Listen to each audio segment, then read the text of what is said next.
BLM Kerala Tamil Nadu Pondicherry. Modi സർക്കാരിന്റെ മൂന്നാം കാലാവധിയിലെ ഏറ്റവും നിർണായകമായ കേന്ദ്ര മന്ത്രിസഭാ പുനഃസംഘടന അടുത്ത ആഴ്ച നടക്കുമെന്ന സൂചനകൾ ശക്തമാകുന്നു. ഡൽഹിയിൽ രാഷ്ട്രീയ ചർച്ചകൾ സജീവമായിരിക്കെ നിരവധി പ്രമുഖ മന്ത്രിമാർക്ക് പുറത്തേക്കും പുതിയ മുഖങ്ങൾക്ക് അകത്തേക്കും വഴിയൊരുക്കുമെന്ന റിപ്പോർട്ടുകളാണ് പുറത്തുവരുന്നത്. ഇതുമായി ബന്ധപ്പെട്ട രാഷ്ട്രീയ നീക്കങ്ങൾ തലസ്ഥാനത്ത് സജീവമായി കൊണ്ടിരിക്കുകയാണ്. ആഭ്യന്തരമന്ത്രി അമിത്ഷാ കഴിഞ്ഞ ദിവസം രാഷ്ട്രപതി ദ്രൗപദി മുർമുവിനെ സന്ദർശിച്ചിരുന്നു. ഈ കൂടിക്കാഴ്ച മന്ത്രിസഭാ പുനഃസംഘടനയുടെ മുന്നോടിയായെന്നാണ് രാഷ്ട്രീയ കേന്ദ്രങ്ങളിൽ നിന്നുള്ള വിലയിരുത്തൽ. ധനമന്ത്രി നിർമ്മല സീതാരാമൻ ഉൾപ്പെടെയുള്ള മുതിർന്ന നേതാക്കൾ മന്ത്രിസഭയിൽ നിന്ന് മാറിയേക്കുമെന്ന സൂചനകളാണ് ഇപ്പോൾ പുറത്തുവരുന്നത്. വരാനിരിക്കുന്ന സംസ്ഥാന നിയമസഭാ തെരഞ്ഞെടുപ്പുകളും പാർട്ടിയുടെ രാഷ്ട്രീയ സമവാക്യങ്ങളും മുൻനിർത്തി വൻ അഴിച്ചുപണിക്കാണ് BJP ഒരുങ്ങുന്നത്.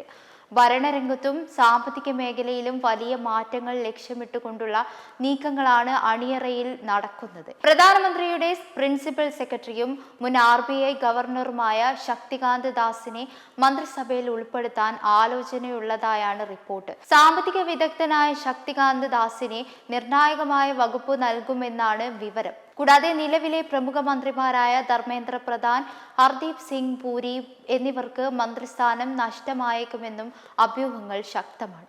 ഇവരെ പാർട്ടി സംഘടന ചുമതലകളിലേക്ക് മാറ്റിയേക്കും. മുൻ കേന്ദ്രമന്ത്രി അനുരാഗ് ഠാക്കൂർ വീണ്ടും മന്ത്രിസഭയിലേക്ക് തിരിച്ചെത്തുമെന്നാണ് ലഭിക്കുന്ന മറ്റൊരു വിവരങ്ങൾ.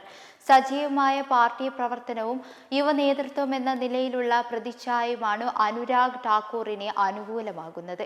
അതേസമയം മഹാരാഷ്ട്രയിൽ ശിവസേന ഉദ്ധവ് താക്കറെ വിഭാഗത്തിലെ 6 MPമാരെ കൂറുമാറ്റി ഷിൻഡെ പക്ഷത്തെത്തിക്കുന്നതിൽ നിർണായക പങ്കുവഹിച്ച ശിവസേന നേതാവ് ശ്രീകാന്ത് ഷിൻഡെ കേന്ദ്രമന്ത്രിസഭയിലെത്തിയേക്കും.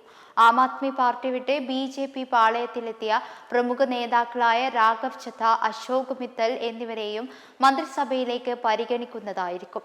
പഞ്ചാബ്, ഡൽഹി എന്നിവിടങ്ങളിൽ ആം ആദ്മി പാർട്ടിക്ക് രാഷ്ട്രീയമായി തിരിച്ചടി നൽകുക എന്ന ലക്ഷ്യവും ഇതിന് പിന്നിലുണ്ടെന്നും ശ്രദ്ധേയമാണ്. അടുത്ത ഏതാനും ദിവസങ്ങൾക്കുള്ളിൽ തന്നെ പുതുക്കിയ മന്ത്രിമാരുടെ പട്ടികയ്ക്ക് അന്തിമരൂപമാകുമെന്നാണ് രാഷ്ട്രീയ കേന്ദ്രങ്ങളിൽ നിന്നുള്ള റിപ്പോർട്ടുകൾ വ്യക്തമാക്കുന്നത്.